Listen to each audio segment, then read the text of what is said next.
இன்றைக்கு நாம் அடை தோசை எப்படி செய்யறதுன்னு பார்க்க போகிறோம். அதுக்கு தேவையான பொருட்கள்: அரிசி, கடலைப்பருப்பு, துவரம்பருப்பு, தேங்காய், காயம், மிளகாய் வற்றல் 10. தாளிப்பதற்கு கடுகு, உளுத்தம்பருப்பு, வெங்காயம், சின்ன வெங்காயம், கருவேப்பிலை, உப்பு, நல்லெண்ணெய். இந்த டம்ளருக்கு 1 டம்ளர் அரிசி எடுத்திருக்கேன், 1/2 டம்ளர் கடலைப்பருப்பு, 1/2 டம்ளர் துவரம்பருப்பு எடுத்திருக்கேன். மிளகாத்தூள் எல்லாத்தையும் போட்டு அரைச்சி கிரைண்டரில் 2 மணி நேரம் ஊற போட்டு அரைச்சி அதுக்கு பிறகு அடை விட போகிறோம். ஊறின பருப்புகளை அரைச்சிட்டு வரேன். ஊறிய பருப்பு அரிசியை கிரைண்டரில் அரைச்சிட்டு வந்திருக்கேன். அதில் கொஞ்சம் தேங்காய் பூ போட்டு கலந்து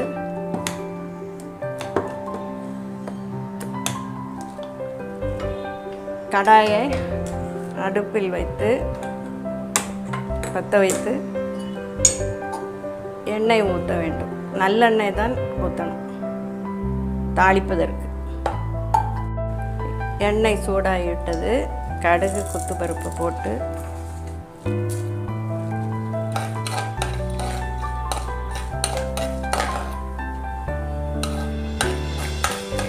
நறுக்கிய வெங்காயத்தை போடணும்.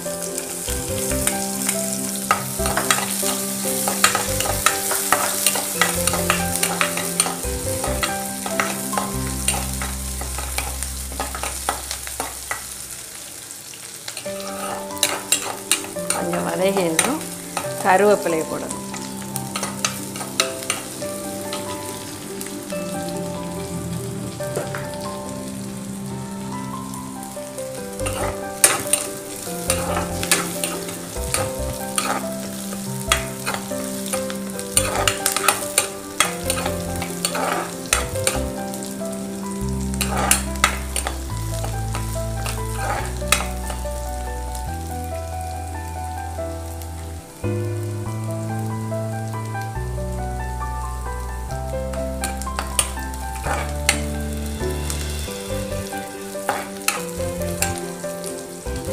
தாளித்ததை அடை மாவில் கொட்ட வேண்டும்.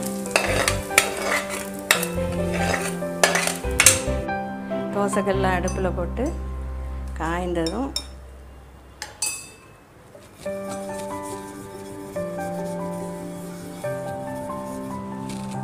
அடை தோசை விட வேண்டும்.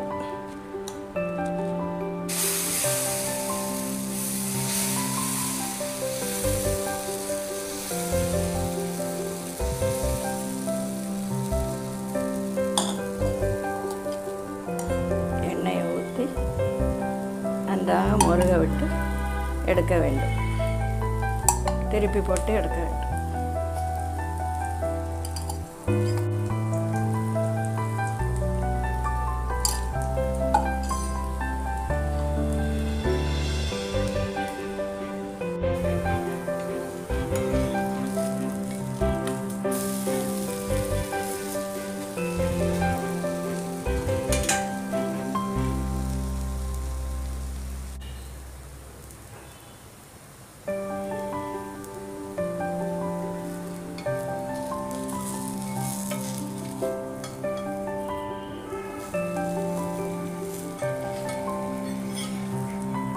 மொறு அடை தோசை ரெடி ஆகிவிட்டது.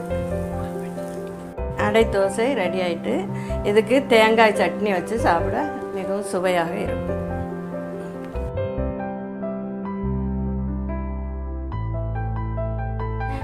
இதே அடை மாவில் உப்புமாவும் செய்யலாம். அடை மாவை இட்லி விட்டுட்டு அதை எடுத்து உதுத்து எண்ணெய் விட்டு உதுத்து தாளிக்க வேணும். அப்போ உப்புமா ரெடி ஆகிடும். இப்போ இட்லி தட்டில் இட்லியாக விட போகிறோம்.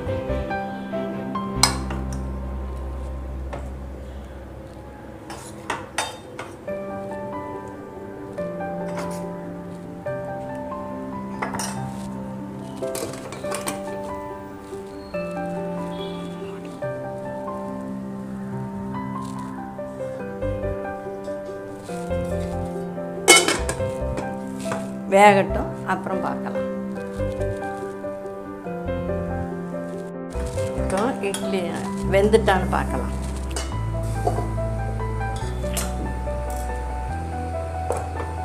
நல்லா வெந்துட்டு எடுத்து ஆற வைக்கணும்.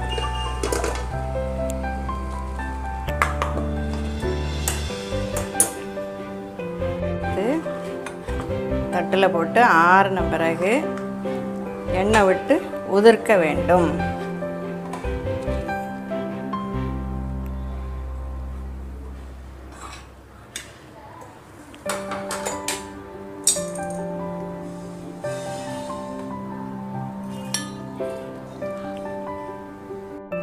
இப்போ உப்புமாவுக்கு ரெடி பண்ணியாச்சு. நல்லா உதுத்தாச்சு. அடுப்பில் போட்டு நல்லா காயட்டும். எண்ணெய் இதுக்கு தாளிப்புக்கு கடுகு, உளுத்தம்பருப்பு, மிளகாய், கருவேப்பிலை, வெங்காயம்,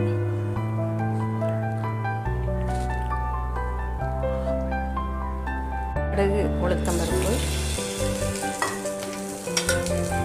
மிளகாய்,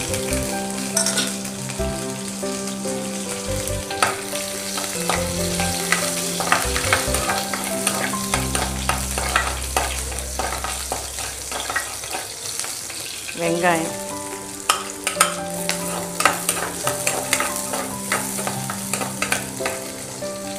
கருவேப்பிலை,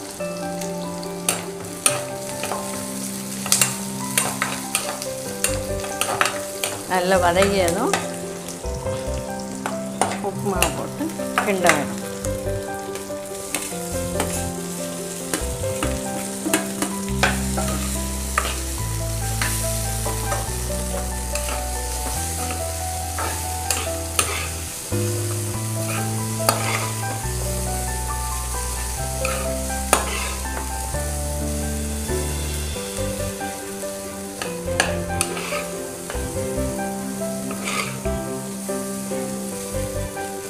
தேங்காய் பூவை கடைசியில் போடும்.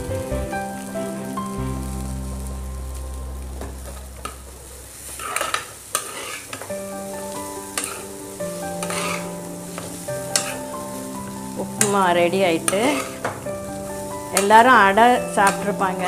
இந்த உப்புமா அதிகம் செய்ய மாட்டாங்க. இந்த உப்புமாவை செஞ்சு பாருங்கள், மிகவும் சுவையாக இருக்கும். இந்த பருப்பில் புரோட்டீன் சத்து அதிகமாக இருக்குது.